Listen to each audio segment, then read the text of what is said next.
बिस्मिल्लाहिर्रहमानिर्रहीम।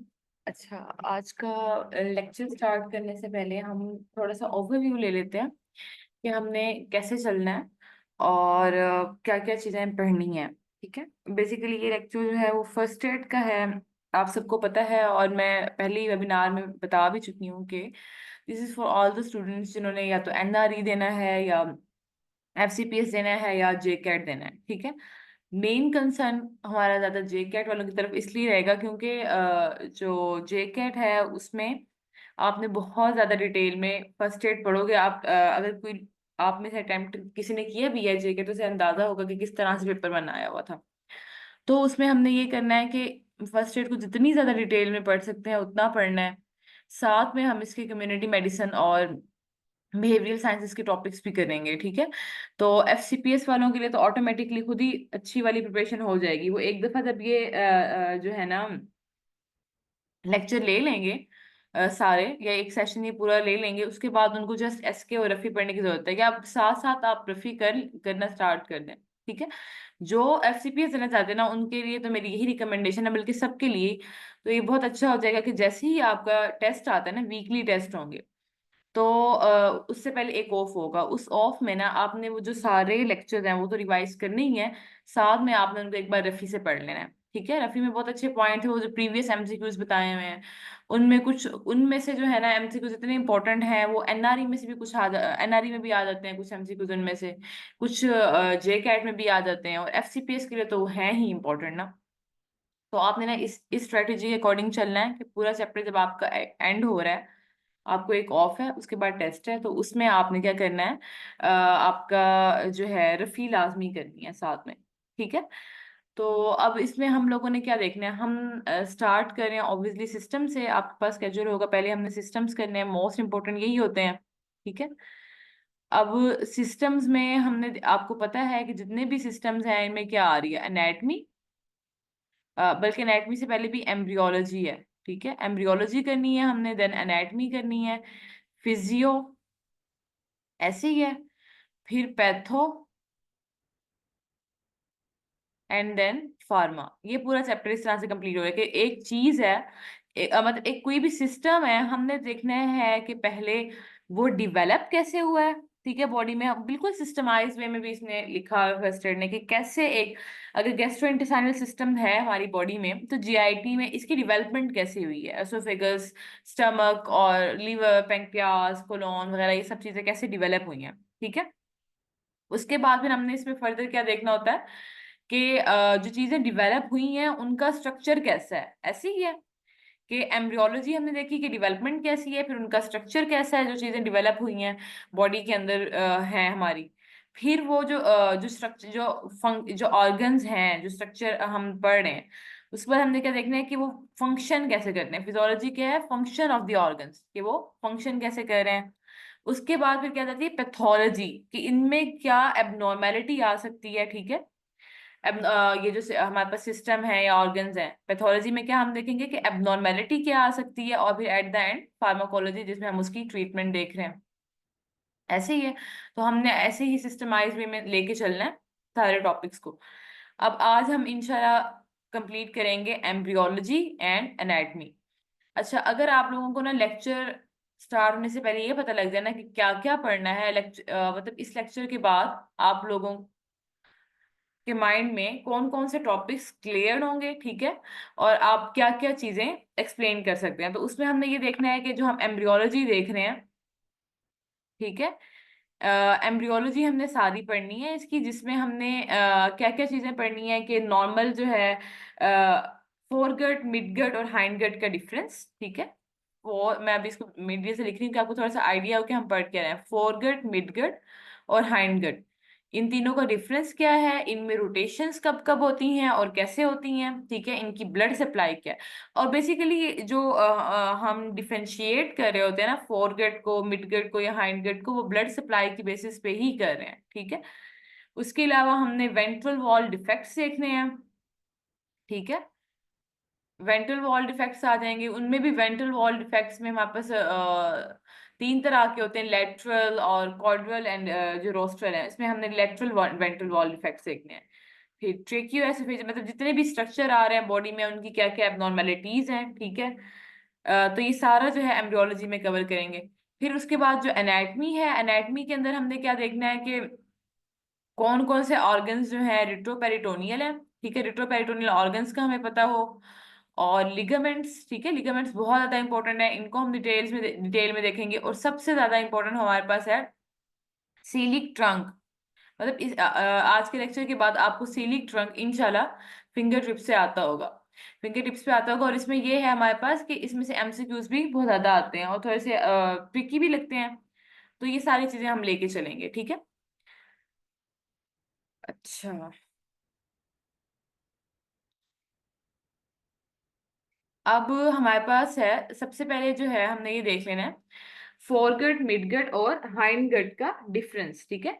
सबसे जो इंपॉर्टेंट बात है इसमें यही है कि इन तीनों की जो डिवीजन है ना, फोरगट, मिडगट और हाइंडगट, ये होती है on the basis of blood supply, ठीक है। Foregut, midgut, hindgut.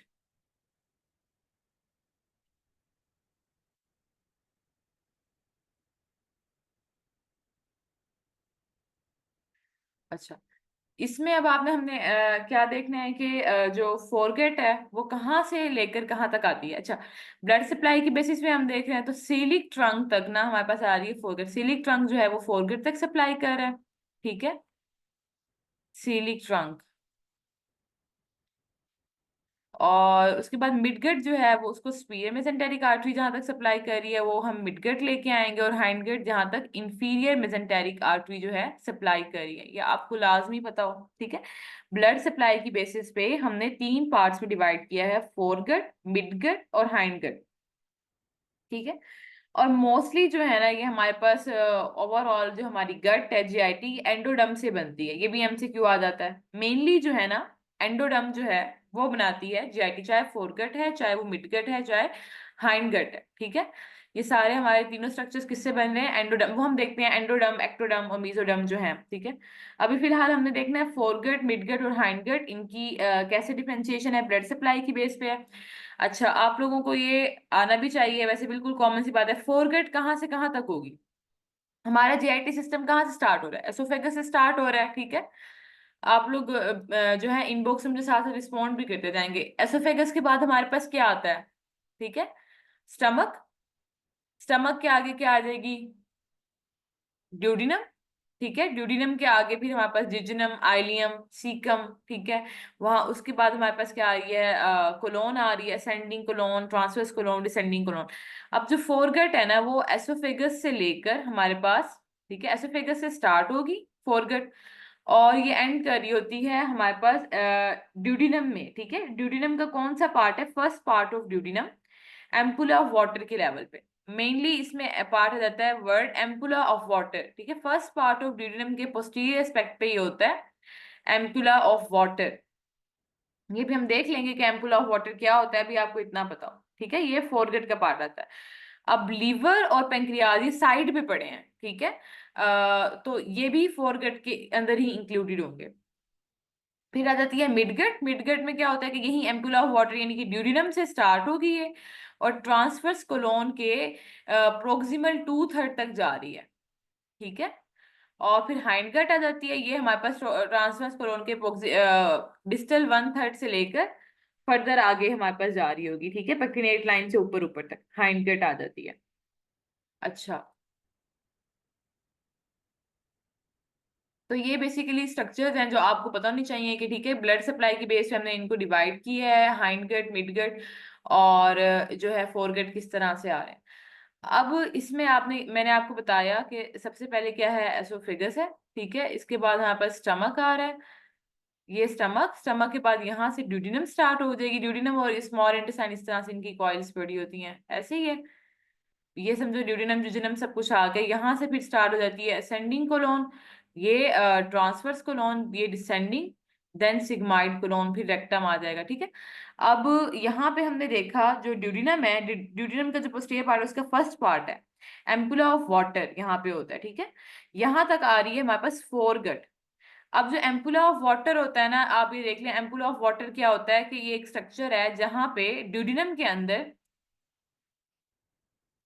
White board आपको नहीं शो हो रहा? किसी को भी शो नहीं हो रहा?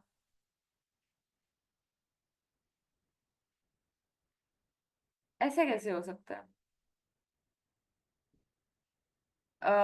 हुमा, सिर्फ आपको शो नहीं हो रहा है या बाकियों को भी नहीं हो रहा? ज़ारा, आप लोग बताएं।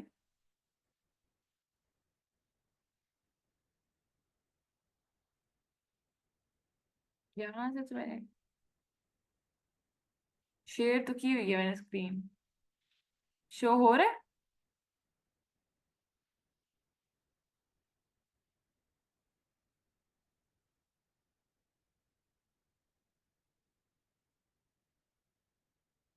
आप लोगों का जो है ना, ज़ारा और अहमद, आप लोगों को शो हो रहा है व्हाइट बोर्ड? क्योंकि यहाँ से तो मैंने शेयर किया हुआ है, स्क्रीन तो शेयर शेयर है यहाँ से।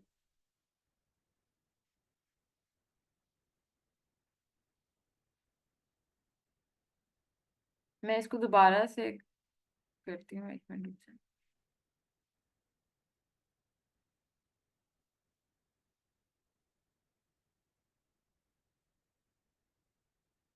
ठीक है, मैं दोबारा शेयर कर रही हूँ, अब आप देख लें, अब आपको शो हो रहा है या नहीं।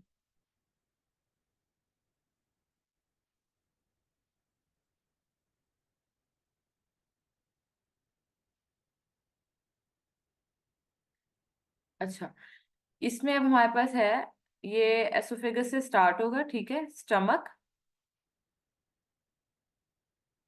ड्यूडिनम, ड्यूडिनम के अंदर हमारे पास यहाँ पे डिफरेंट कॉइल्स आ रही हैं, ठीक है, ये सारी हैं स्मॉल इंटेस्टाइन की। ड्यूडिनम के बाद जुजिनम आएगा, जुजिनम के बाद आइलियम आएगा, ठीक है। तो यहाँ से फिर हमारे पास स्टार्ट हो जाता है असेंडिंग कोलोन, ठीक है। असेंडिंग के बाद ये आ जाएगा हमारे पास ट्रांसवर्स कोलोन, ट्रांसवर्स कोलोन के बाद आ जाएगा ये डिसेंडिंग कोलोन, ठीक है।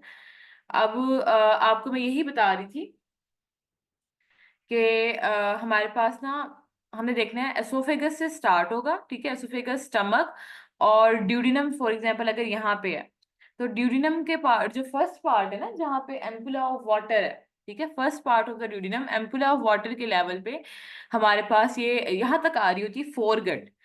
अब एमसीक्यू आ जाता है, what is ampulla of water, ठीक है, कि एम्पुला ऑफ वाटर क्या है। तो हमारे पास आप में से किसी को पता हो ये, क्योंकि ये बेसिक बेसिक बातें हैं, मतलब बहुत ही कॉमन कॉमन। एनी वन, आप साथ में इंटरेक्ट करें, मुझे इनबॉक्स में रिप्लाई करें। एम्पल ऑफ वाटर कौन सा स्ट्रक्चर है? यहाँ पे दो डक्ट्स ओपन हो रही है, मैं ये सिंपली बता देती हूँ, उन दो डक्ट्स के नेम बता दें। दो डक्ट्स की ओपनिंग होती हैं posterior aspect of the duodenum के फर्स्ट पार्ट में, ठीक है, ड्यूडिनम के फर्स्ट पार्ट में, उसके पोस्टीरियर एस्पेक्ट में। चलो आज फर्स्ट है आपका, तो अब उसमें क्या होता है, दो डक्ट्स आ रही होती हैं, कॉमन बाइल डक्ट और, हाँ शाबाश, और पेंक्रियाटिक डक्ट। इन्होंने यहाँ पे जाके ओपन होना होता है, तो ये एम्पुला ऑफ द वाटर तक हमारे पास आ रही होती है फोरगट। अब वो कह रहे हैं कि यहीं पे स्टमक ये पड़ा है ना लेफ्ट साइड पे, अगर तो ये राइट साइड पे लीवर भी पड़ा होता है, ऐसे ही है, और यहाँ पे पेंक्रियाज भी होता है। तो लीवर और पेंक्रियाज जो है हमारे पास, वो भी फोरगट का पार्ट है, ठीक है। एक मिनट, मैं इसको दोबारा, ये हो गया ड्यूडी ना। तो अब हमारे पास जो है, यहाँ पे पड़ा हुआ है लीवर, ठीक है, और इधर ही पेंक्रियाज भी इस तरह से स्ट्रक्चर पड़ा हुआ है। तो ये दोनों जो है ना, ये भी फोरगट का पार्ट आते हैं, लीवर और पेंक्रियाज भी। ये एमसीक्यू आ जाते हैं ना कि किसका पार्ट है, और इस तरह से। फिर मिडगट होती है स्टार्ट यहाँ ड्यूडिनम के आगे से, ठीक है, और ये सारी ड्यूडिनम, जिजिनम, आइलियम, ये असेंडिंग कोलोन और ट्रांसवर्स कोलोन का भी 2/3, 2/3 यहाँ तक कर लें, ठीक है। यहाँ तक आ जाएगी हमारे पास मिडगट। फिर हमारे पास आ जाती है one, distal 1/3 of the transverse colon, descending colon. आगे इसमें हमारे पास आ जाता है डिसेंडिंग कोलोन के ना सिग्माइड कोलोन और रेक्टम का कुछ पार्ट, रेक्टम का ना पेक्टिनेट लाइन से पहले पहले तक। ये एमसीक्यू आपका आ सकता है कि पेक्टिनेट लाइन से पहले पहले तक हाइंडगेट होती है, उसके पेक्टिनेट लाइन के अबव तो फिर फर्दर स्ट्रक्चर स्टार्ट हो रहा है, एनल किनार है जो, ठीक है, उसमें वो फिर स्किन का पार्ट आ रहा होता है। ये सारा हो गया अबाउट डिवीजन, ठीक है, किस तरह से ये कौन से तीन स्ट्रक्चर, मिड गट क्या है, फोर गट क्या है और हाइंड गट क्या है। अब हमने इसमें ये देखना है, इनकी ना रोटेशंस बहुत ज्यादा इंपॉर्टेंट है, ठीक है। जो फोरगट, मिडगट और हाइंडगट है ना, इनकी रोटेशंस इंपॉर्टेंट है, बल्कि इसमें सिर्फ हाइंड, मिडगट और फोरगट की ही रोटेशन हो रही होती है। उसमें ना अगर आप क्रॉस सेक्शनली में अगर हम देखें ना, ये इस तरह से कि पहले मैंने आप लोगों को ये बात तो बता दी थी कि हमारे पास जो है एंडोडर्म जो है वो बनाती है जीआईटी, ठीक है। जीआईटी के जो भी स्ट्रक्चर है वो कौन बना रही है, एंडोडर्म। तो इसमें आपने ये देखना है, ये हो गया, ठीक है। तो इसमें हमारे पास क्या आ जाता है कि सबसे अंदर जो है ये होती है, ये एंडोडर्म है, ठीक है। देन दरमियान में मीजोडर्म, और फिर ये एक्टोडर्म आ रही है, ठीक है। आउटर, सबसे आउटर वाली एक्टोडर्म है, फिर ये मीजोडर्म है। इसमें से आपस मिजेंट्रीज बन रही है, मिजेंटेरिक स्ट्रक्चर जितने भी हैं या जितनी भी, इसमें ये देखा जाता है कि जो हमारे पास डक्ट वाले स्ट्रक्चर है ना, वो ज्यादातर मीजोडर्म से बन रहे होते हैं, ठीक है। पेंक्रियाज हो गया, स्प्लीन हो गई, इस तरह की चीजें। एंडोडर्म है वो वापस जीआईटी और उसके स्ट्रक्चर्स बना रही है, ठीक है। यहीं से ही फिर हमारे पास मेनली क्या होता है, एंडोडर्म से ही बर्ड्स रिलीज होती हैं, ठीक है। Pancreatic bird, hepatic diverticulum, splenic bird, pancreatic birds mainly ये रिलीज होंगी, ये क्या करेंगी, ये मीजोडर्म के साथ फ्यूज करेंगी और पेंक्रियाज और डिफरेंट स्ट्रक्चर बना रही होती हैं। अब इसमें नॉर्मली होता क्या है कि यहाँ पे ऊपर की तरफ होती है वेंट्रल मिजेंट्री, ठीक है। वेंट्रल मिजेंट्री आगे की तरफ, ये नीचे डोर्सल मिजेंट्री, ठीक है। और अब अगर ये स्ट्रक्चर इस तरह से ना, अब हम देखेंगे कि पेशेंट जो है अगर हमारे सामने है, तो यहाँ से हमने देखना है राइट वेगस नर्व होती है इस तरफ, और इस तरफ होती है लेफ्ट वेगस नर्व, ठीक है। अब नॉर्मली हमारे पास क्या होता है, जो फोरगट होती है ना, उसकी रोटेशन होती है क्लॉकवाइज और 90 डिग्रीज की। क्या होगा हमारे पास, फोरगट जो है ना, अभी मतलब इस तरह से हमारे पास स्ट्रक्चर पड़ा हुआ है, ये एंडोडर्म है, यहाँ से आगे फोरगट बननी है। तो ना इसमें हमारे पास क्या होगा कि 90 डिग्रीज में, एक मिनट, आप व्हाइट बोर्ड को ना वो ना जूम इन या जूम आउट ना करें, ठीक है।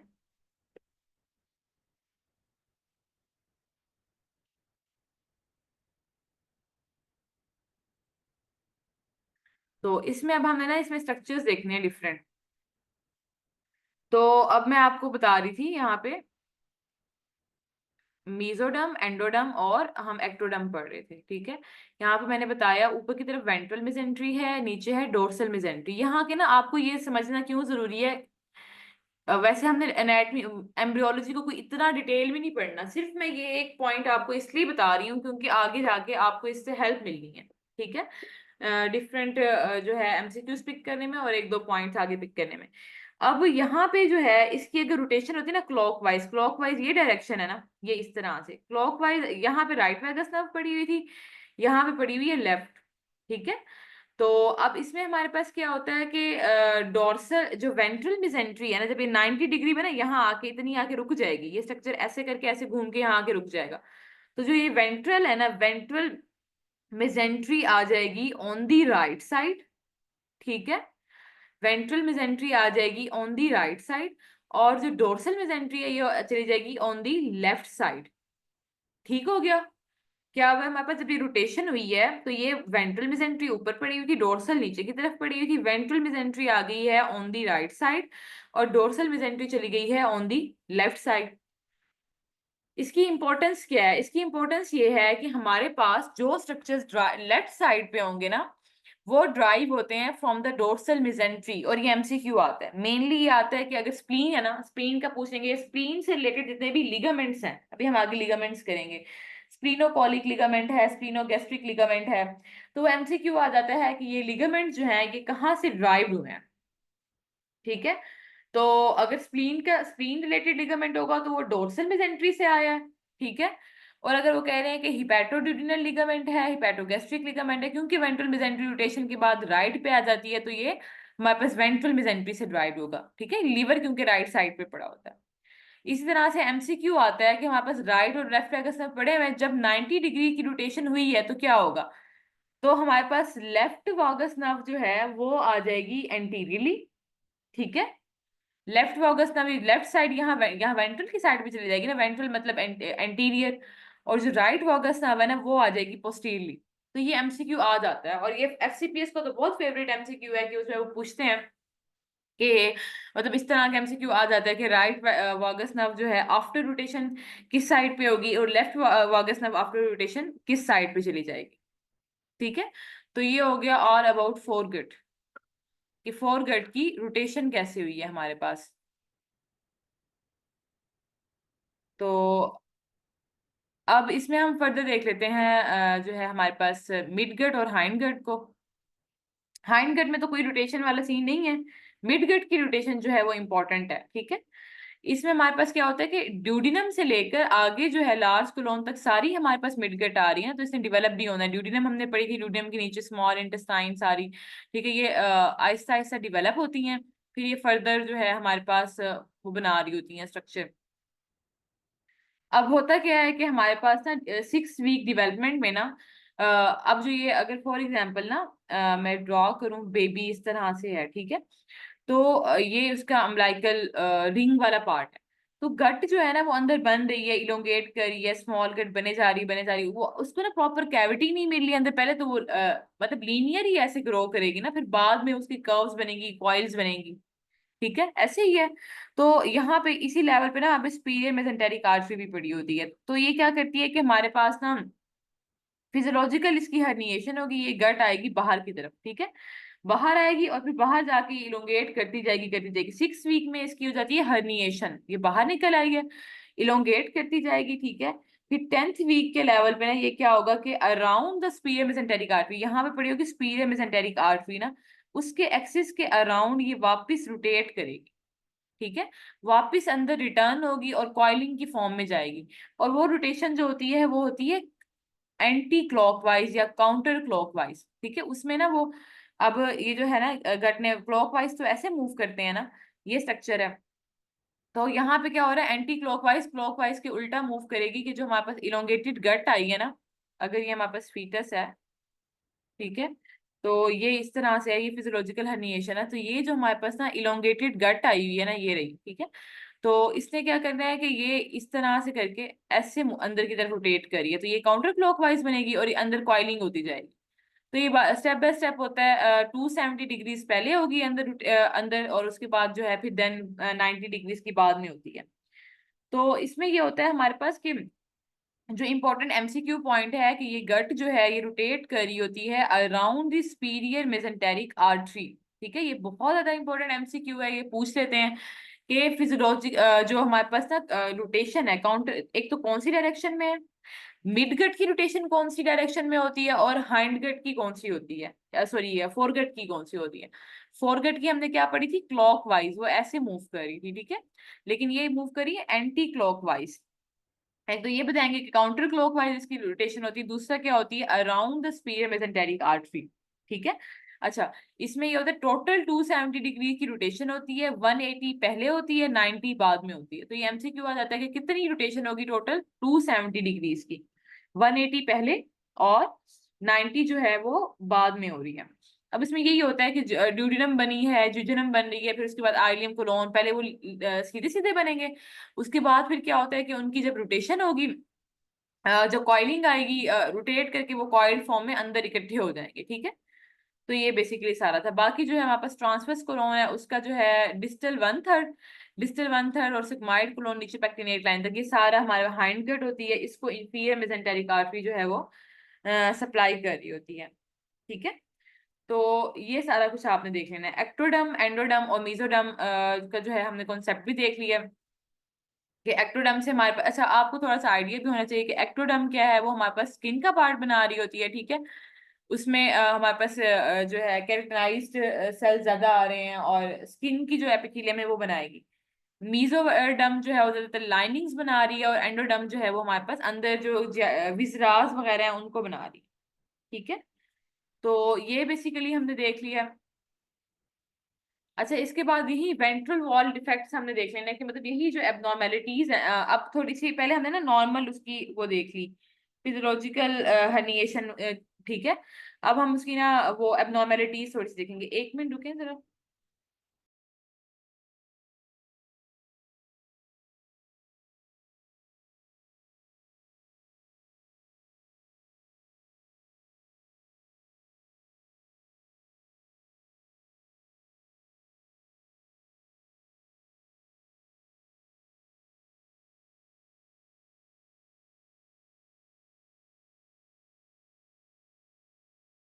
Just 1 second.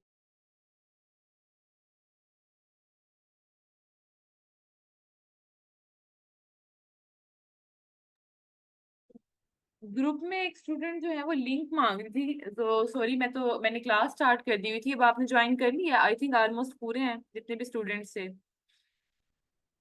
अच्छा, हमेशा मीटिंग का जो है ना वो लिंक ही शेयर होता है, तो आज मैंने नहीं किया, और उसकी रीजन ये थी कि मेरा जो है व्हाट्सएप डाउन हुआ हुआ था, वो चल नहीं रहा था पीसी पे। तो दिन में भी इसी वजह से क्लास जो है मुझे डिले करना पड़ी है, क्योंकि जो है व्हाट्सएप का थोड़ा इशू आ रहा था। तो एक आध बार में तो ऐसा हो जाता है कि आप मीटिंग आईडी और उससे ज्वाइन कर लें, अदरवाइज लिंक ही होता है हमेशा। ठीक है, तो खैर अभी हम फिर आगे स्टार्ट करते हैं, ये देख लेते हैं जिसका भी इशू आ रहा था मीटिंग ज्वाइन करने का। अच्छा, अब हमने ना देखनी है एम्ब्रियोलॉजिकल जो है एबनॉर्मेलिटीज क्या क्या आ रही। ठीक है, हमने नॉर्मल डेवलपमेंट देखी है, तो एबनॉर्मेलिटीज में हम देखते हैं कि डेवलपमेंटल डिफेक्ट्स क्या क्या आ सकते हैं। ठीक है, अब वेंट्रल वॉल डिफेक्ट्स जो हैं हमारे पास नॉर्मली होते हैं तीन तरह के। रोस्ट्रल मतलब जो जब एम्ब्रियो ग्रो करे ना, आपको बस सिंपल इतना बताओ कि ना डिफरेंट फोल्ड्स बनते हैं। ठीक है, एम्ब्रियो के डेवलपमेंट के दौरान रोस्ट्रल फोल्ड बनेंगे। ठीक है, और लेटरल होते हैं और डिस्टल होते हैं। ठीक है, कॉर्डल एंड पे ये फोल्ड जो है आपस में फ्यूज करते हैं, फिर उसके बाद जो है डिफरेंट स्ट्रक्चर्स बन रहे होते हैं। अगर तो इनका क्लोजर नहीं हुआ ठीक, ठीक है, रोस्ट्रल फोल्ड क्लोजर में डिफेक्ट आ गया है, या लेटरल फोल्ड क्लोजर में डिफेक्ट आ गया है, कॉर्डल फोल्ड क्लोजर में, तो उसकी वजह से डिफरेंट एबनॉर्मेलिटीज होती हैं। रोस्ट्रल फोल्ड क्लोजर डिफेक्ट्स में एक्टोपिया, कार्डिस ये वगैरह आ जाते हैं, ये हमने इंशाल्लाह सीवीएस में देखना है। और कॉर्डल फोल्ड डिफेक्ट में यहाँ पर ब्लैडर एक्स्ट्रॉफी वगैरह ये चीजें आ जाती है, जो कि हम देखेंगे रीनल में। अब हमारा जो मेन कंसर्न है यहाँ पे है वो है लेटरल फोल्ड डिफेक्ट। ठीक है, लेटरल फोल्ड डिफेक्ट्स में हमारे पास क्या होता है कि यहाँ पे हमारे पास आ रहे हैं गैस्ट्रोकेसिस और ओम्फेलोसील। ठीक है, लेटरल फोल्ड डिफेक्ट्स ये दो तरह के यहाँ पास गैस्ट्रोकेसिस है और ओम्फेलोसील है।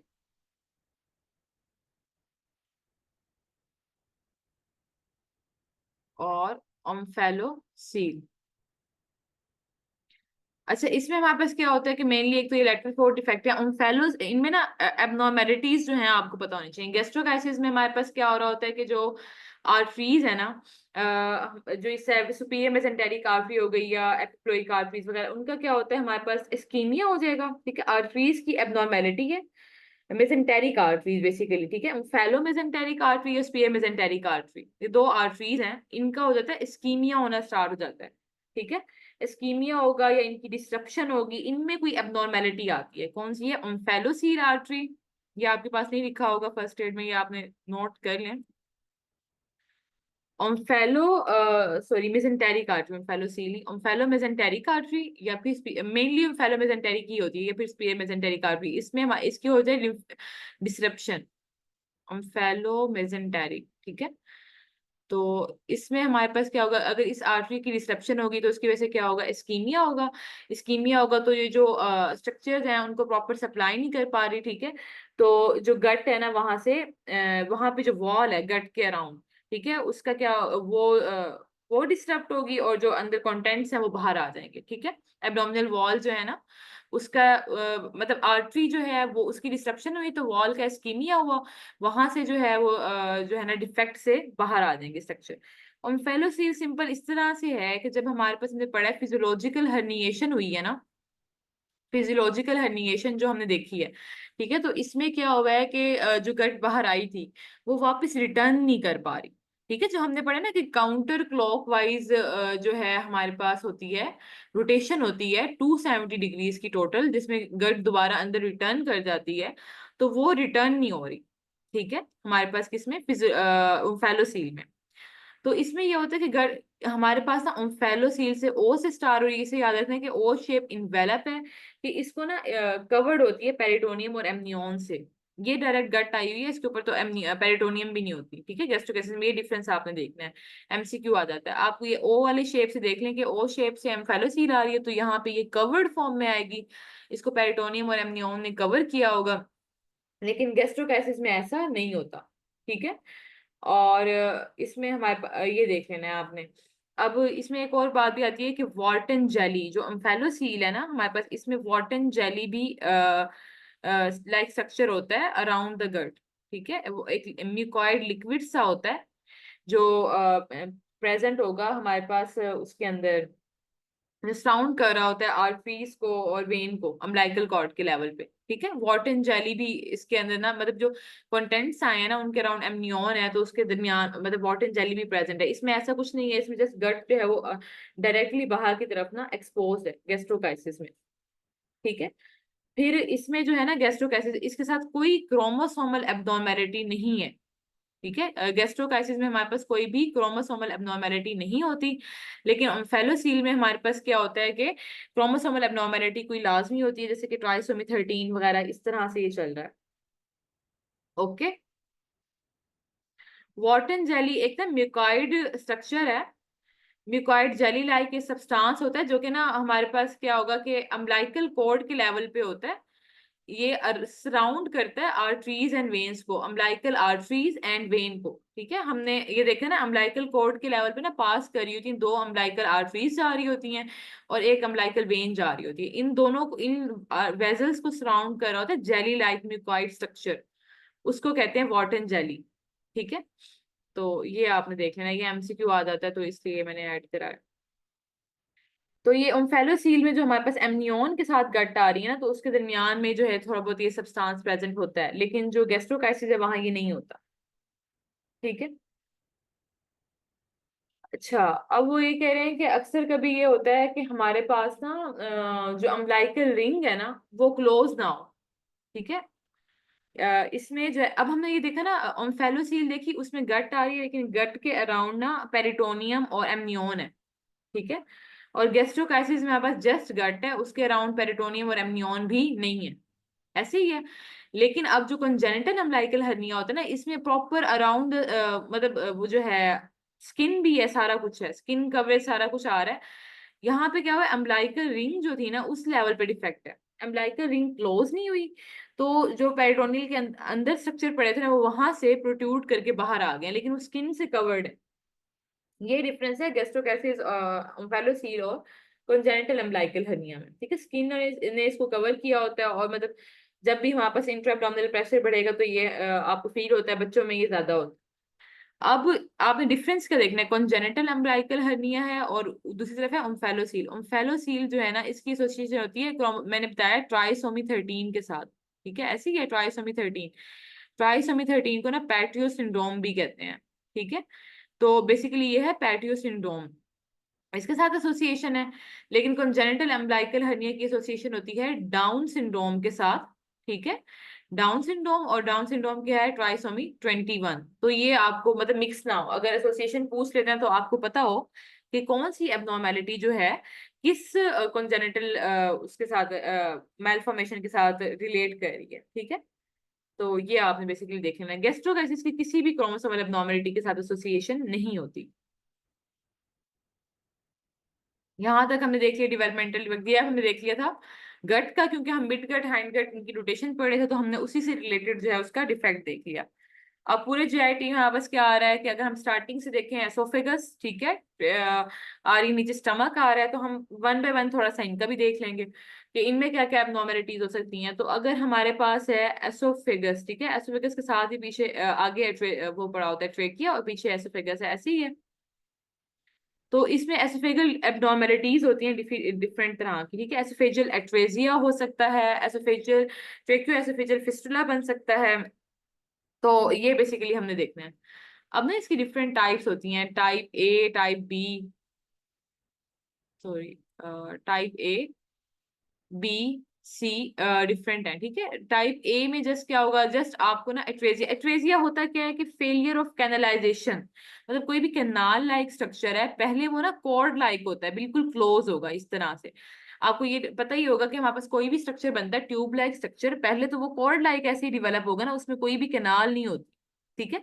फिर बाद में कैनलाइजेशन होती है जिसकी वजह से दरमियान में रास्ता बनता है, ठीक है। अगर फेलियर ऑफ कैनलाइजेशन हो गई है इन द एसोफेगस तो इसको कहते हैं एसोफेजियल एट्रेजिया। तो ये आपको इस तरह से मिलेगा कि कैनलाइजेशन नहीं है, ये बिल्कुल बंद होके पड़ा है, नीचे से भी बेशक डिफरेंट स्टार्ट हो रहा होगा, ठीक है। आगे ये आ जाता है एसोफेजियल एट्रेजिया के दरमियान में ना पूरी एसोफेगस जा रही है, ये ऐसे जरूरी नहीं है कि पूरी कैनाल में ना हो। तो इस लेवल पे दरमियान में एक लेवल पे आके ना यहाँ पे क्या हुआ है कि कैनलाइजेशन एट्रेजिया हो गया, कैनलाइजेशन जो है उसकी स्टॉप हो गई है, ये इस तरह से, ठीक है। ये इस तरह से आके हमारे पास आ जाएगा। तो फेलियर ऑफ कैनलाइजेशन, इसको हम कह रहे हैं कि यहाँ पर क्या आ रहा है, एसोफेजियल एट्रेजिया, ये इसकी एबनॉर्मेलिटी है। टाइप ए में इस तरह से होता है। फिर बी में ये होता है कि आपका जो है वो फिस्टुला बना होता है, मतलब ये आगे हमारे पास पड़ा होता है, ये पीछे ट्रेकिया पड़ा हुआ है, ठीक है, ये इस तरह से, और इसके पीछे ये पड़ा हुआ है एसोफेगस, ठीक है ये। अब इसमें ये होता है कि इन दोनों का आपस में अगर कनेक्शन बन जाए, ठीक है, आपस में अगर इनका ऐसे कनेक्शन बन रहा है ना, तो ये कहते हैं ट्रेकियो एसोफेजियल फिस्टुला, ट्रेकिया और एसोफेगस के दरमियान में। ये डिस्टल भी होता है, प्रोक्सिमल भी होता है। टाइप बी में ये फिस्टुला प्रोक्सिमल होता है, टाइप सी में ये डिस्टल होता है, ठीक है। और मतलब अगर ये प्रोक्सिमल होगा फिस्टुला, ऊपर से ये फिस्टुला बना हुआ है, तो नीचे एसोफेगस का एट्रेजिया होगा। ऐसी है ना कि अगर ऊपर से एसोफेगस जुड़ी हुई है ट्रेकिया के साथ, तो नीचे उसका एट्रेजिया हुआ होगा। और अगर ये नीचे से होगा तो ऊपर से एसोफेजियल एट्रेजिया होगा, नीचे से जो है एसोफेगस कनेक्टेड होगी विद द ट्रेकिया। ठीक हो गया। तो ये बेसिकली आपने देख लेना है। ट्रेकियो एसोफेजियल फिस्टुला आ गया। और इसके बाद जो है हमारे पास ये हो गया एट्रेजिया के साथ। अब ये ना अकेले भी होता है, वो होती है इसमें ना, उसको टाइप डी भी बोलते हैं। उसमें ना ये एबनॉर्मेलिटी होती है कि ये हमारे पास पड़ा हुआ है ट्रेकिया, ठीक है, और ये है एसोफेगस, ये फिस्टुला इस तरह से बना है, ये इस तरह, ठीक है, टोटल नीचे से भी है ऊपर से भी है, ये H shape deformity, ट्रेकियो oesophageal fistula. और जो डिस्टल ट्रेकियो एसोफेजियल फिस्टुला होता है ना, ये सबसे ज्यादा कॉमन है हमारे पास। खैर ये कॉमन नहीं है, एच टाइप की डिफॉर्मिटी है। अब हमने ना ट्रेकियो एसोफेजियल फिस्टुला की एक तो ये पढ़ ली ना कि एच टाइप है, ऊपर से भी बना है नीचे से पड़ा है। दूसरी हम दो टाइप्स और कौन सी पढ़ी थी, एक डिस्टल पढ़ी थी, एक प्रोक्सिमल पढ़ी थी। डिस्टल में नीचे से फिस्टुला बन रहा है, ठीक है, और ये आ गया, और ऊपर से एट्रेजिया है। प्रोक्सिमल में ऊपर से फिस्टुला था और नीचे से एट्रेजिया। तो ये जो डिस्टल वाला है ना, ये सबसे ज्यादा कॉमन है, एमसीक्यू आ जाता है। 85% जो होता है ना हमारे पास ट्रेकियोसेफेजियल फिस्टुला जो है, वो डिस्टल वाला होता है, सबसे ज्यादा कॉमन यही है। तो ये आपको एमसीक्यू आ जाता है कि most common type of tracheoesophageal fistula वो कौन सी है, डिस्टल है, ठीक है। तो अब उसमें दूसरा हमारे पास क्या मिल रहा होता है कि इनमें आपको ना एसोफेजियल एट्रेजिया हो या ट्रेकियोसेफेजियल फिस्टुला, उसमें कैसी पिक्चर मिलेगी, स्पेशली एट्रेजिया में। वो कह रहे हैं अगर प्योर एट्रेजिया डेवलप हो गया, ये एमसीक्यू हो जाता है। अब अगर आप देखें, अगर हम ना एक्सरे कराते हैं, आप लोगों को अगर थोड़ा सा आइडिया हो, अगर हम एक्सरे एब्डोमिन एरेक्ट करा रहे हो, ठीक है, तो उसमें हमें क्या मिलता है, एयर जो है, एयर अंडर डायफ्राम मिलती है लेफ्ट साइड पे, स्टमक वाली साइड पे, ऐसे ही है। तो वो क्या शो करी होती है, स्टमक बबल को। वो किस वजह से शो करी होती है कि टू सम एक्सटेंट एयर जो है वो एसोफेगस के थ्रू स्टमक में आई हुई होती है, ठीक है, उसकी वजह से हमें एयर बबल मिल रहा होता है। तो ये नॉर्मली एक पिक्चर है। लेकिन अगर प्योर एसोफेजियल एट्रेजिया हो गया, ठीक है, एसोफेजियल एट्रेजिया अगर हमारे पास हो गया प्योर, तो उसमें क्या होता है कि ऊपर से एसोफेगस तो बंद है, वहां से तो कोई रूट ही नहीं है, कुछ आ ही नहीं रहा अंदर, तो हमें गैस लेस एब्डोमिन मिलेगा, या ठीक है, या जो एयर बबल है जो स्टमक में नॉर्मली प्रेजेंट होता है वो एब्सेंट मिलेगा। तो एमसीक्यू आ सकता है कि अगर गैसलेस एब्डोमिन है ऑन चेस्ट एक्सरे, या एयर बबल इन द जो है स्टमक वो एब्सेंट है, तो ये किस डिजीज में होता है, प्योर एसोफेजियल एट्रेजिया में, ठीक है। ये आपने बेसिकली देख लेना है।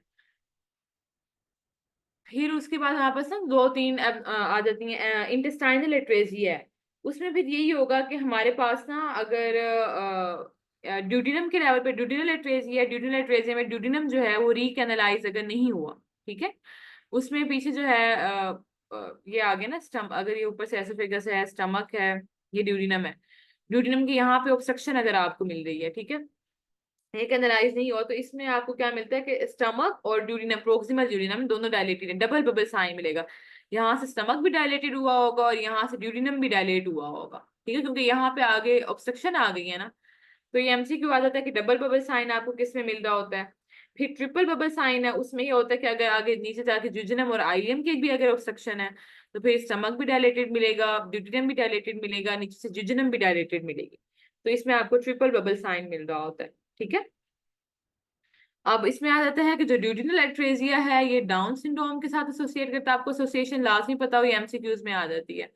और जो जिजनल एंड आइलियल एट्रेजिया ये हमारे पास एसोसिएट कर रहा होता है अलोंग विद द जो है सिस्टिक फाइब्रोसिस, या अगर वेजो कंस्ट्रक्टिव ड्रग्स ली है, कोकेन ली है ड्यूरिंग प्रेगनेंसी, ये बहुत इंपॉर्टेंट है। रीजनल और आइलियल एट्रेजिया जो है, अगर प्रेगनेंसी के दौरान कोकेन का यूज किया है या वेजोकंस्ट्रक्टिव ड्रग्स का यूज किया है तो उनका बहुत बड़ा रोल है कि वो रीकैनालाइजेशन को प्रिवेंट करा रही होती हैं ज्यूजिनम और आइलियम में। ठीक है, तो ये बेसिकली आपने देख लेना है। अच्छा, इसमें फिर आपने फर्दर जो है हमारे पास जो मोस्ट इम्पोर्टेंट हम एक स्ट्रक्चर देखते हैं वो है हाइपरट्रॉफिक पाइलोरिक स्टेनोसिस। ठीक है, ये बहुत इंपॉर्टेंट टॉपिक है, इसमें से एमसीक्यूज बहुत ज्यादा आ रहे होते हैं। तो हाइपरट्रॉफिक पाइलोरिक स्टेनोसिस ये देख लेंगे। होता क्या है कि हमारे पास ये अगर ये एसोफेगस स्टमक, ठीक है, स्टमक के नीचे जो है इसको ना आप जूम आउट ना करें डॉक्टर उमा। ठीक है, स्टमक आ गया ये इस तरह से। अब ये है एंट्रम का लेवल इसका ना, पाइलोरस का लेवल, जो इसकी एंड ओपनिंग होती है ना जहां से इसने ड्यूडिनम में एंटर करना होता है। इस लेवल पे मसल्स जो है ना, सर्कुलर मसल्स भी होते हैं, लॉन्गिट्यूडनल मसल्स भी, उनकी हो जाती है हाइपरट्रॉफी। ठीक है, जब उनकी हाइपरट्रॉफी हो जाएगी तो ये जो ओपनिंग है ना बेसिकली स्टमक का आउटलेट है एक तरह से। तो इसमें हमारे पास क्या होता है कि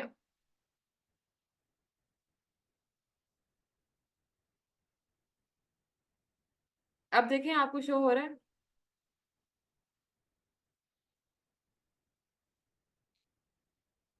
अच्छा, अब इसमें हमने ये देखना है कि स्टमक का जो है यहाँ पे डिस्टल एंड, ये पाइलोरस का। ठीक है, अब इसको आप यहाँ से चेक कर, यहाँ पे हो जाती है मसल्स जो है वो थिक हो रहे हैं। ठीक है, मसल्स थिक होंगे जिसकी वजह से जो उसका आउटलेट है ना उसकी ओपनिंग जो है वो हो रही है नैरो। ठीक है, इस नैरोइंग की वजह से आपको जो है वो डिफरेंट, मतलब ये जो कंडीशन है ना कि नॉर्मली डेवलप होती है मतलब एब्नोलॉजिकल डेवलपमेंट में एबनॉर्मल डेवलपमेंट में आती है, जिसमें क्या होता है कि मसल्स जो हैं मोस्ट कॉमनली जो है वो हाइपरट्रोफाइड हो जाते हैं। ठीक है, हाइपरप्लेजिया या हाइपरट्रॉफी हो जाती है उनकी। और उसके बाद जो है ना पेशेंट बच्चा जो है वो प्रेजेंट करता है प्रोजेक्टाइल वोमिटिंग और डिफरेंट सिम्टम्स के साथ। ठीक है, अब ये ज्यादातर होता है मेल्स में, एमसीक्यू आ जाता है, जो बॉयज होते हैं ना न्यू बर्न मेल्स, उनमें ये हाइपरट्रॉफिक पाइलोरिक स्टेनोसिस के चांसेस ज्यादा होते हैं। ठीक है, तो अब हमारे पास इसमें क्या हो रहा है कि जो ये एमसीक्यू आ जाता है कि हमारे पास ना अक्सर जो एबनॉर्मेलिटीज है, कहीं हाइपरप्लेजिया हो रहा होता है, कहीं हाइपरट्रॉफी हो रही होती है।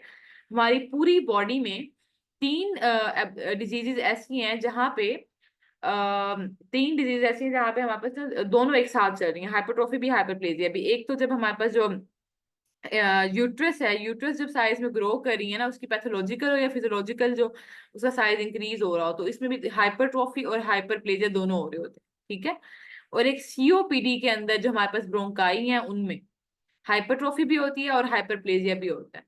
और थर्ड है पाइलोरिक स्टीनोसिस, इसमें हमारे पास क्या होता है कि हाइपरट्रॉफिक और हाइपरप्लेजिया दोनों हो रहे हैं। अदरवाइज क्या होता है, या तो हाइपरप्लेजिया हुआ होता है मसल्स का, या हाइपरट्रॉफी हो रही होती है, मतलब ये सेल्स कोई भी है उनकी, तो उस वजह से एबनॉर्मेलिटी आ रही है। इन तीन जगहों पर हमारे पास क्या हो रहा है, हाइपरट्रॉफी और हाइपरप्लेजिया साथ में है। तो ये एमसीक्यू आ जाता है कि मसल्स जो हैं उनकी हाइपरट्रॉफी और हाइपरप्लेजिया दोनों हो रहे हैं, और पाइलोरिक स्फिंक्टर के लेवल पे जो मसल है ना स्पेसिफिकली उनका एपिगेस्ट्रिक रीजन में। ठीक है, तो ये ऑलमोस्ट एपिगेस्ट्रिक रीजन में ही पाइलोरस स्टमक का आ रहा होता है। तो इसकी वजह से क्या होता है, बहुत इंपॉर्टेंट एमसीक्यू की, ये जो इतना मोटा सा वो जो मसल जो थिक हो गए हैं यहाँ पे इस लेवल की वजह से ना एक ऑलिव शेप मैस आपको मिल रहा होता है। ऑलिव शेप मैस आपको मिल रहा होगा इन द एपिगेस्ट्रिक रीजन।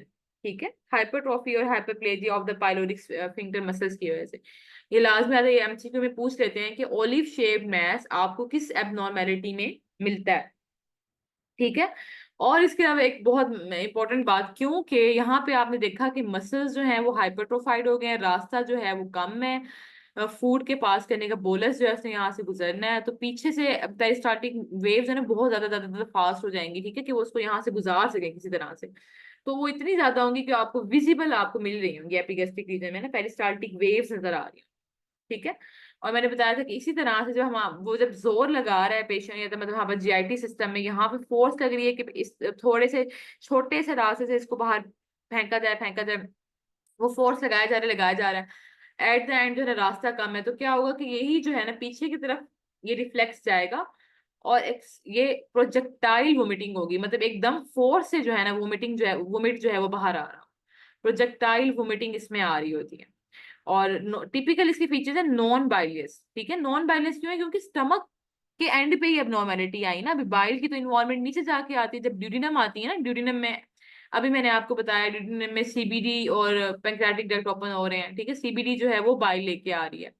तो यहाँ तो कोई बाइल नहीं है ना अभी, ये तो पीछे पाइलोरस का लेवल है। तो ये जो वोमिटिंग होती है ये भी हमारे पास नॉन बाइलियस होती है, यहाँ पे आपको बाइल नहीं मिलेगा, स्टमक के कंटेंट्स जो है वो बाहर एक्सपेल हो रहे होते हैं, ठीक है। और इसमें भी एसोसिएशन है, जैसे हमने पीछे पढ़ा था ना कि अगर मदर अच्छा अभी मैं आपको बता के मदर वेजो कंस्ट्रिक्टिव ड्रग्स ले रही है या कोकेन ले रही है तो उसमें क्या एबनॉर्मेलिटी कॉमन थी, एनीवन जल्दी से बता दें। अगर वो हमारे पास वेजो, अभी मैं आपको बता के आई हूँ, वेजो कंस्ट्रिक्टिव ड्रग्स ले रही है मदर या कोकेन का यूज कर रही है तो क्या कॉमन था, अभी अभी मैंने आपको बताई है एबनॉर्मेलिटी। जूजिनल या आइलियर ट्रेसिया अभी हम पढ़ के आए हैं ना, मैं आपको बता रही थी कि अगर कोकेन या वेजो कंस्ट्रिक्टिव ड्रग्स जो है वो ज्यादा यूज हो रही हैं तो उसमें हमारे पास क्या होगा कि ड्यूटिनल जो है इंटेस्टाइनल एट्रेजिया जो है उसके होने के चांसेस ज्यादा हैं।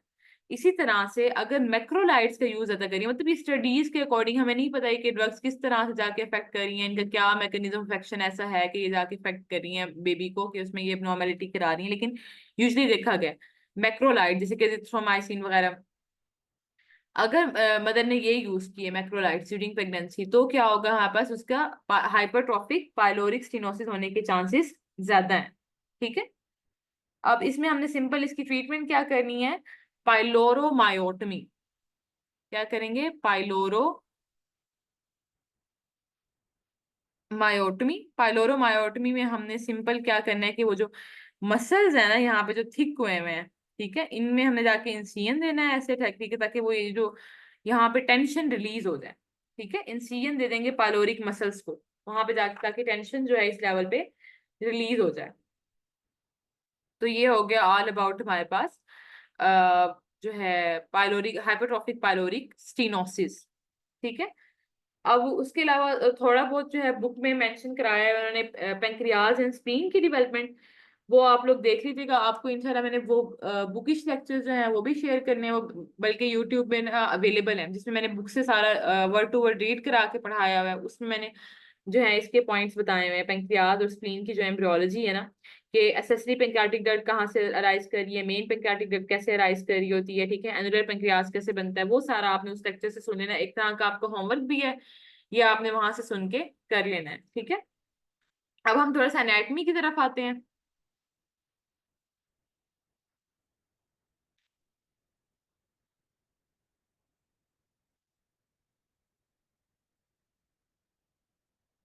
एनाटमी में यहाँ पर क्या होता है कि सबसे पहले जो है ना फर्स्ट ईयर में उन्होंने बताया था कि रिट्रोपेरिटोनियल स्ट्रक्चर्स क्या होते हैं, पहले तो आपको थोड़ा सा आइडिया हो कि इंट्रा पेरिटोनियल, एक्स्ट्रा पेरिटोनियल या रिट्रोपेरिटोनियल स्ट्रक्चर्स क्या हैं, ठीक है। अब हमारे पास नॉर्मली ये होता है कि अगर आप देखें ना पैराइटल पेरिटोनियम होती है, ठीक है, जिसने ना एब्डोमिनल कैविटी को लाइन तो किया ही किया होता है पैराइटल पेरिटोनियम में, दूसरी होती है विजरल पेरिटोनियम, विजरल पेरिटोनियम ना इस तरह से जाके लीवर को लाइन कर रही होती है, ठीक है, लीवर के अलावा पेंक्रियाज को लाइन करी होती है, तो टू सम एक्सटेंट मतलब डिफरेंट सेक्टर्स को ना लाइन करते हुए आ रही होती है, ये मैं आपको डायग्राम भी इसकी शेयर कर दूंगी, ठीक है। तो मतलब विजुअल पेरिटोनियम ना कुछ कुछ ऑर्गन्स को जो है वो सराउंड कर रही होती है इस तरह से, जिसकी वजह से उन ऑर्गन्स को ना ये इंट्रा पेरिटोनियल बना देती है, ठीक है। और कुछ स्ट्रक्चर्स होते हैं जो पेरिटोनियम के बिल्कुल पीछे करके पड़े होते हैं, ठीक है, वो हो जाते हैं रिट्रोपेरिटोनियल, जो जिसको ना विजरल पेरिटोनियम बिल्कुल जो है वो लाइन कर ही नहीं होती है, मतलब एक पेरिटोनियल कैविटी बिल्कुल अलग है, ये पेरिटोनियल कैविटी बनेगी ना विजरल पेरिटोनियम की, ठीक है, ये पेरिटोनियल कैविटी अलग से बन गई, ग्रेटर सैक, लेसर सैक वगैरह ये सारी। तो उसके पीछे जो स्ट्रक्चर पड़ा होगा ना जो पेरिटोनियल कैविटी से बिल्कुल हटके है, ठीक है, वो होगा रिट्रोपेरिटोनियल, जो पेरिटोनियम के अंदर नहीं आ रहा, विजरल और पैरेटल पेरिटोनियम के अंदर कवर नहीं हो रहा, तो उसको हम कह रहे हैं कि ये रिट्रोपेरिटोनियल स्ट्रक्चर है, ठीक है। अब ये जो हमारे पास होती है ना ये पेरिटोनियम विजरल, ये जाके ना सारी की सारी इसने लीवर को कवर किया होता है, पेंक्रियास को कवर करती है, स्टमक को करती है, स्प्लीन को करती है, ये सारे जो हमारे पास स्ट्रक्चर होते हैं ना, स्प्लीन हो गया, स्टमक, ये सारे इंट्रा पेरिटोनियल है, ठीक है। बाकी इसके अलावा जो है ना स्ट्रक्चर जो पेरिटोनियम के पीछे पड़े होते हैं वो होते हैं रिट्रोपेरिटोनियल, मतलब फॉर एग्जांपल आपने ना एब्डोमिन ओपन किया, आप जब लेयर्स पढ़ते हो ना आप उसकी स्किन काटते हो, ठीक है, फिर उसके बाद हमारे पास कैम्पर फेशिया होता है, फैटी लेयर, ऐसे ही है एब्डोमिन में, फिर स्कारपा फेशिया होता है, ये एक्सपोर्टिंग लेयर है, फिर उसके बाद हमारे पास मसल्स आ जाते हैं। मसल्स को हम पार्ट्स करते हैं, उसके बाद हमारे पास ना पेरिटोनियम आ जाती है। पेरिटोनियम ओपन करते हैं तो हम इंट्रा पेरिटोनियम अंदर एंटर होते हैं। कुछ ऑर्गन होते हैं जो पेरिटोनियम के बाहर पड़े होते हैं, ठीक है। तो हमने बेसिकली रिट्रो पेरिटोनियम में ना वो स्ट्रक्चर्स देखने हैं कि पेरिटोनियम को हम पेरिटोनियम को ओपन ही ना करें, मसल सक गए हैं, पेरिटोनियम को ओपन नहीं किया, उसके इर्द गिर्द पीछे क्या क्या पड़ा हुआ है, ठीक है। अगर आपने थोड़ा सा इमेजिन कर सकते हो कि ये एब्डोमिन है, ठीक है। एब्डोमिन के अंदर आपकी ये सारी ऊपर फॉर एग्जांपल ये लेयर्स पड़ी हैं, आपने सारी लेयर्स ओपन की हैं, दरमियान में ना मतलब अंदर ये पेरिटोनियल कवर्ड सारे स्ट्रक्चर्स पड़े हुए हैं, लेकिन एब्डोमिन आप ओपन करके पड़े हैं। तो आपको पता लगेगा कि पेरिटोनियम के अंदर तो ये डिफरेंट स्ट्रक्चर्स हैं, लेकिन ये डिफरेंट डिफरेंट कुछ कुछ मिजरा जिसके अराउंड राउंड भी पड़े हुए हैं।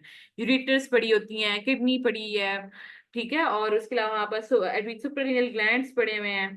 तो ये आपको ना उसके पेरिटोनियम के अलग से ये स्ट्रक्चर्स नजर आ रहे होंगे।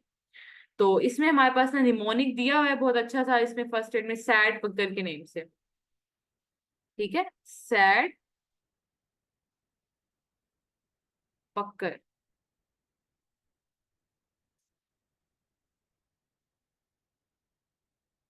सुप्रारीनल ग्लैंड, ठीक है, ऐसे ये बाहर आ रहा है। एओर्टा इंफियर मैंने कहा ये भी पेरिटोनियम के अंदर नहीं होते। ड्यूडिनम का जो सेकंड पार्ट है ना, सिर्फ बाकी सारी ये इंट्रा पेरिटोनियल है, ड्यूडिनम सेकंड पार्ट नहीं होता इसमें, ठीक है। पेंक्रियाज जो है उसकी जो है सॉरी पेंक्रियाज की टेल पूरा ये इंट्रापेरिटोनियल नहीं होता, इसकी टेल इंट्रापेरिटोनियल होती है, अदरवाइज ये भी रेट्रोपेरिटोनियल है। यूरेटस रेट्रोपेरिटोनियल है, किडनीज, फिर ये कोलोन आ जाएगा, किडनी आ जाएगी, ठीक है। एसोफेगस जो है, एसोफेगस का थोरेसिक पोर्शन पेरिटोनियम के पीछे पड़ा हुआ है, और रेक्टम का कुछ पार्ट, ठीक है। रेक्टम की हम एनाटॉमी देखेंगे, उसे पढ़ेंगे कि किस तरह से रेक्टम जो है उसका upper third, middle third, lower third में डिवाइड करते हैं। कुछ पार्ट उसका इंट्रा पेरिटोनियल होता है, कुछ एक्स्ट्रा पेरिटोनियल होता है, और कुछ जो है वो रिट्रो पेरिटोनियल होता है। तो ये बेसिकली स्ट्रक्चर है। अब हम थोड़े से ना लिगामेंट्स देख लेते हैं।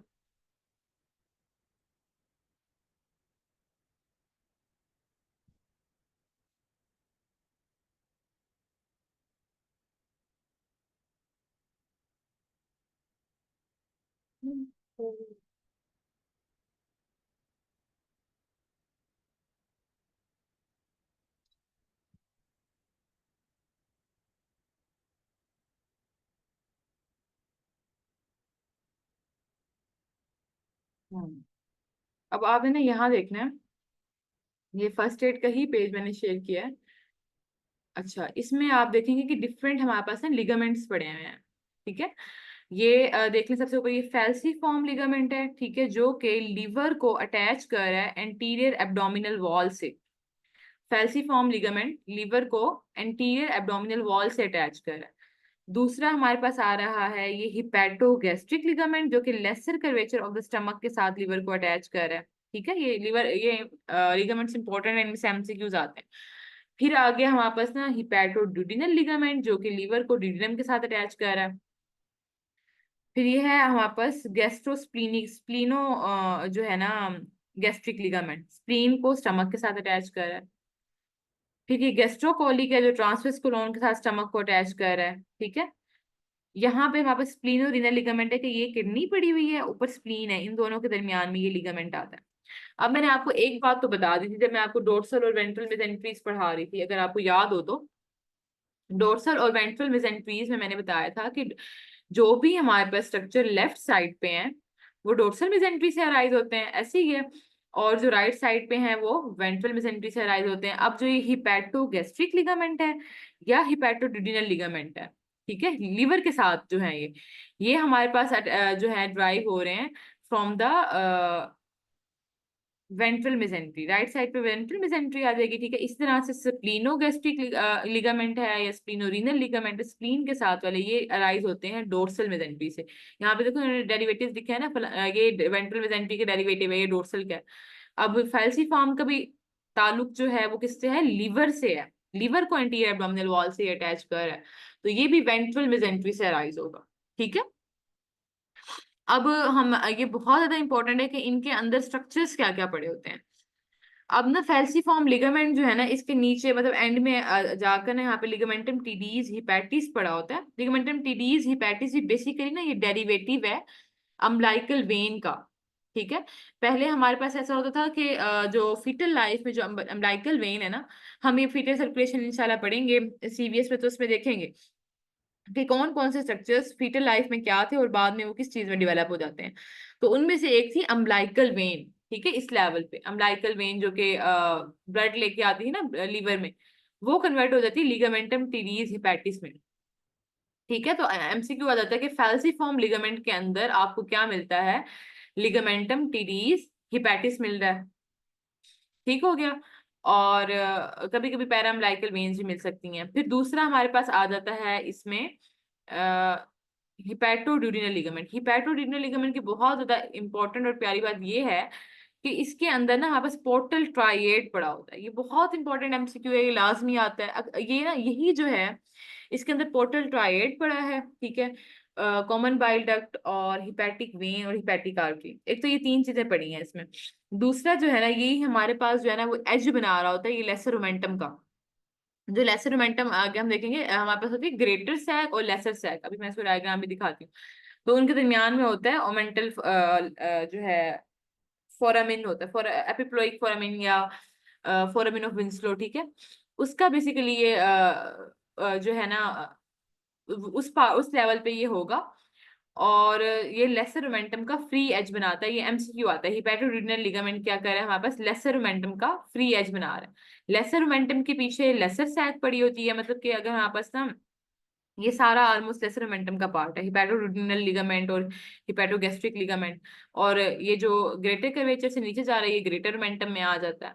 ठीक है, तो जो लेसर मोमेंटम है उसका राइट एज पे ये हमारे पास पड़ा होता है हिपैटोड्यूडिनल लिगामेंट।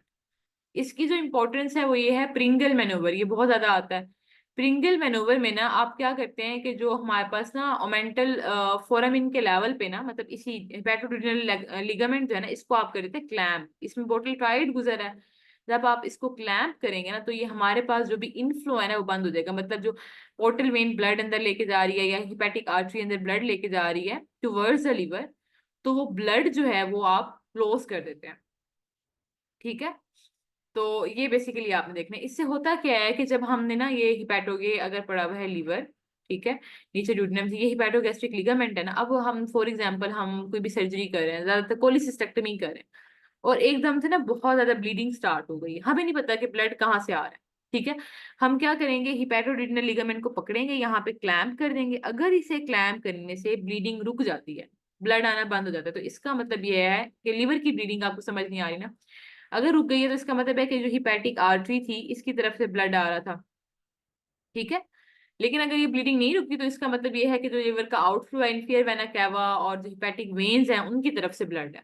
एक तो आपने ये रूल आउट कर लिया कि ब्लड कहाँ से आ रहा है, हिपैटिक इनफ्लो से या हिपैटिक आउटफ्लो से। ठीक है, दूसरी इसमें बात इंपॉर्टेंट ये होती है कि बहुत ज्यादा एमसीक्यू इसमें आता है कि अगर आप कोलिसिस्टेक्टमी कर रहे हैं, तो कोलिसिस्टेक्टमी में कौन सा ऑर्गन डैमेज होने के चांसेस, सॉरी कौन सी आर्टरी डैमेज होने के चांसेस होते हैं विद इन दी किस, अच्छा किस तरह से आता है कि कौन से लिगामेंट को डैमेज हो सकता है, कौन से लिगामेंट के अंदर वो स्ट्रक्चर पड़े होते हैं जो डैमेज होते हैं, वो स्ट्रक्चर कौन सा होता है। अब इसमें आपस में पोर्टल वेन भी है, कॉमन बाइल। अब आप कॉमन सेंस यूज करें, पोर्टल वेन जो है उससे तो अंदर ब्लड लेके जाना है, उसकी वजह से ब्लीडिंग ऐसे जितनी नहीं होगी, फैटिक आर्टरी से ज्यादा होगी। अब इसमें थोड़ी सी कंफ्यूजन भी होती है कि अक्सर जो है लास्ट टाइम जो पेपर हुआ था उसमें बच्चे कंफ्यूज हो रहे थे कि हमें समझ नहीं आई कि हम पोर्टल वेन लगाएं या हिपैटिक आर्टरी लगाएं, क्योंकि दोनों ही अंदर जा रही हैं, दोनों में से ही ब्लड आएगा। तो इसमें मेनली होता है कि जो डैमेज होने के चांसेस जिसके होते हैं ना, वो होती है हिपैटिक आर्टरी, वो ज्यादा इस लेवल पे पड़ी होती है। होता क्या है, यहाँ पे ना कैलेट्स ट्रायंगल जो होती है ना, ठीक है, उसमें जब हम उसकी यहाँ पे डायसेक्शन कर रहे होते हैं ना, तो आपको हिपैटिक आर्टरी एक तरफ से मिल रही होती है, दूसरी तरफ से जो है सिस्टिक डक्ट और नीचे कॉमन बाइल डक्ट ये जा रहे हैं। ठीक है, तो ज्यादा डैमेज जब आप क्लैंप लगा रहे हो ना सिस्टिक डक्ट को, तो साथ में ना हिपैटिक आर्टरी पड़ी होती है, पोर्टल वेन के डैमेज होने के चांसेस इतने नहीं होते। तो ये एमसीक्यू आता है, आपको पता हो कि अगर आ जाए कि ड्यूरिंग कोलिसिस्टेक्टमी कौन सी आर्टरी डैमेज होती है, हिपैटिक आर्टरी। वास्कुलर क्लैम्प किसको लगा रहे हैं, हिपैटोड्यूडिनल लिगामेंट को। उसको क्लैम्प लगाने से क्या होगा, आपको डिफरेंस पता चलेगा कि जो ब्लीडिंग हो रही है वो इनफ्लो की है या आउटफ्लो सोर्स की है। ठीक है, लेसर मोमेंटम का पार्ट है ये, लेसर मोमेंटम का फ्री एज बनाता है। ठीक है, यहाँ पे मेंशन भी किया हुआ है। इसी तरह से अब हमारे पास हिपैटोगैस्ट्रिक लिगामेंट आ जाता है। अच्छा, हिपैटोगैस्ट्रिक लिगामेंट में आपने क्या देखना है, ये आ गया, ठीक है। अब हिपैटोगैस्ट्रिक लिगामेंट यहाँ से लीवर को स्टमक से कनेक्ट कर रहा है, ये भी हमारे पास वेंट्रल मेसेंट्री से आएगा, ऐसे ही है। और इसमें जो है हमारे पास गैस्ट्रिक वेसल्स सिंपली पड़ी हैं, ठीक है।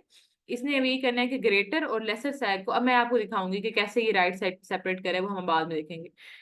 तो जो हमारे पास होता है ना गैस्ट्रोस्प्लीनिक लिगामेंट ग्रेटर और लेसर सैक को लेफ्ट साइड पे डिफरेंशिएट कर रहा है, और राइट साइड पे ना हिपैटोगैस्ट्रिक कर रहा है। इन दोनों को हम देखते हैं।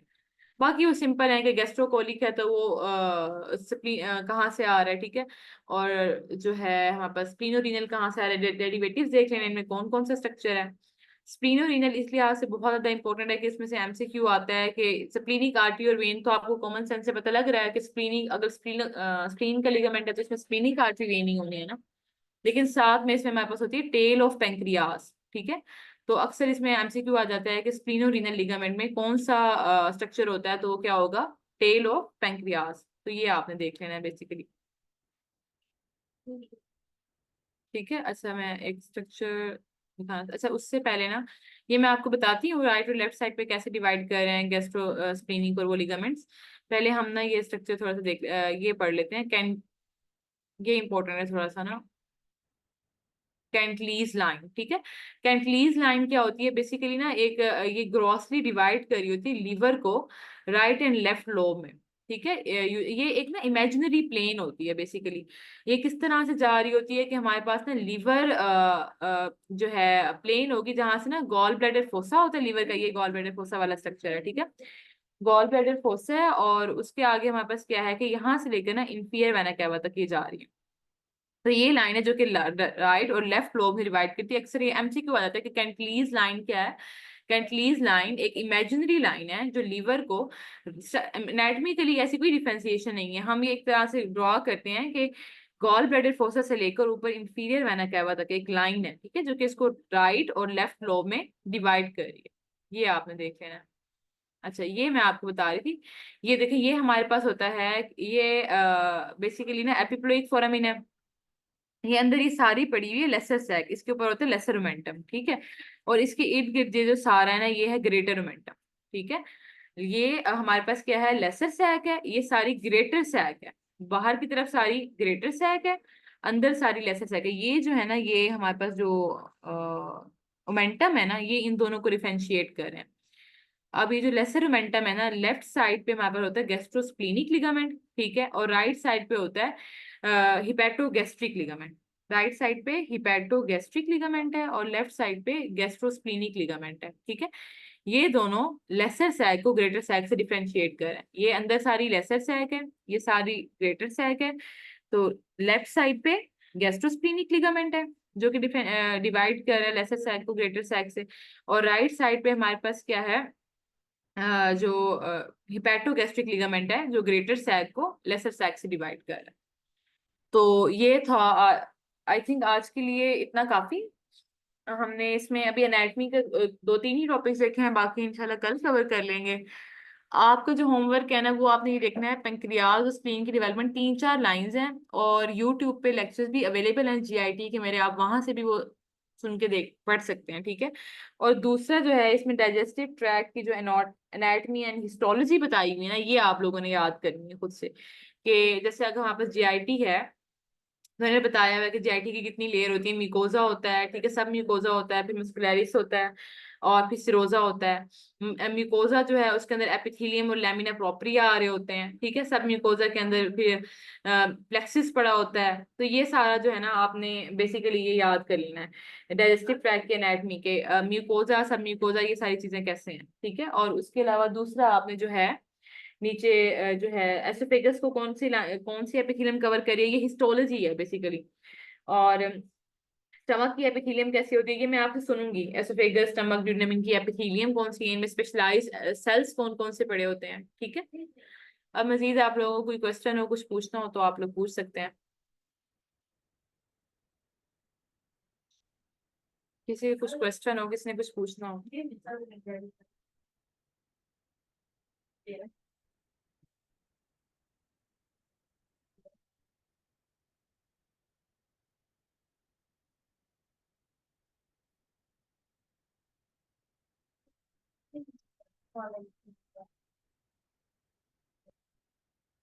ठीक है, किसी को कोई कंफ्यूजन नहीं है, कोई क्वेश्चन नहीं है क्या? तो कुछ भी समझ नहीं आया है, सब बहुत अच्छा समझ आ गया। हाँ, एमडीओ के लिए फर्स्ट एड सफिशिएंट है, आप किस लिए पूछते हैं पहले ये बताएं। अगर तो आपने गायनी में एफसीपीएस देना है, फिर भी ये सफिशिएंट ही है, फिर आपने बस यही करना है कि गायनी वाले एमसीक्यूज पे ज्यादा फोकस करना है। आपको ना सेपरेट से ना पढ़ने की जरूरत नहीं है। अगर आप फॉर एग्जांपल गायनी में दे रही हैं, और जेकेट मेडिसिन एंड लाइफ के लिए तो मोर देन इनफ है। ठीक है। तो दूसरा ये है कि जो एफसीपीएस गायनी वाले हैं ना, अक्सर उनको कंफ्यूजन होती है कि क्या हम एम्ब्रियो सेपरेट से पढ़ें। एम्ब्रियो की कोई भी बुक पढ़ने से बेहतर है आप ना एम्ब्रियो रिलेटेड जितने भी एमसीक्यूज है ना एफसीपीएस की बुक में, आप वो सारे करें अच्छे से। ठीक है। क्योंकि एम्ब्रियो आपको डिटेल में करने की कोई खास जरूरत नहीं होती। किसी का कोई क्वेश्चन और? चलें ठीक है, लेक्चर एंड कर रही हूँ। अल्लाह हाफिज।